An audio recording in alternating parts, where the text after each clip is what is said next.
Thank you very much for, as you would, of course, doing your homework on these legal issues that are involved that we've all been wondering about. Take us through what we're seeing in Portland and the lawsuit that the Oregon Attorney General has brought to try to stop this. What are the legal grounds for what we're seeing in Portland? So, Lawrence, when I first started reading about this over the weekend, my first reaction was that I wish that Donald Trump would show 1/1000th the energy fighting COVID that he is fighting the American people.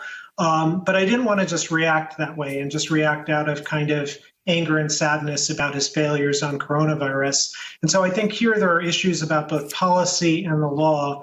And let me just start with the policy, because these are really dark days, Lawrence, and I think you just did a wonderful job setting up the issue. To have secret, unmarked agents beating and tear gassing the American people, that is the behavior of thugs and dictators across the globe.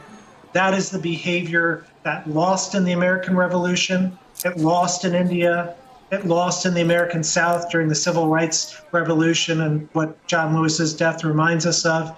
It lost with Nixon, as you just said. And it's going to lose here, and it'll lose bigly. Because I think the lesson historically that we learn from this is that actions like Trump's only reveal two things. They show cowardice and they show a lack of principle. Because the leaders like this can't lead. They can't actually persuade people. So they resort to beating people up.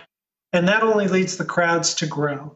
And the disrespect for Trump is only going to grow because actions like this show he disrespects himself. And Americans see it.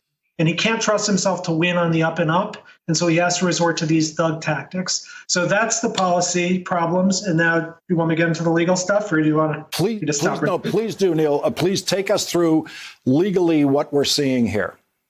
Okay, so this isn't just a legal problem. It's more than that. This is a rebellion against our deepest constitutional principles. So I don't want you to just think of this as, and your viewers to think about this as just like, some technical rule in the rule book or something like this. This is a betrayal of what America is about. So the first thing is that our Constitution doesn't generally permit a domestic police force. As Chief Justice William Rehnquist, who was nominated to the court by Richard Nixon, himself said, the essence of the police power is a state function. It's those 12,000 Chicago policemen that you were referring to a moment ago, not federal.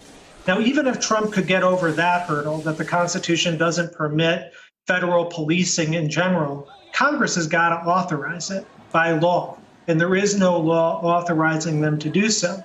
And even if you could get over that somehow, the idea that this function would be reposed in a highly politicized Department of Homeland Security with no Senate-confirmed head at its helm raises even further problems. And then even if you get over all that, Lawrence, you have the problem that their rationale for this is constantly shifting. It's this vague and differentiated thing. It started with protection of federal property. Now it's to crime. I don't know what's next that they want to deploy federal agents to, maybe to combat voter fraud or whatever.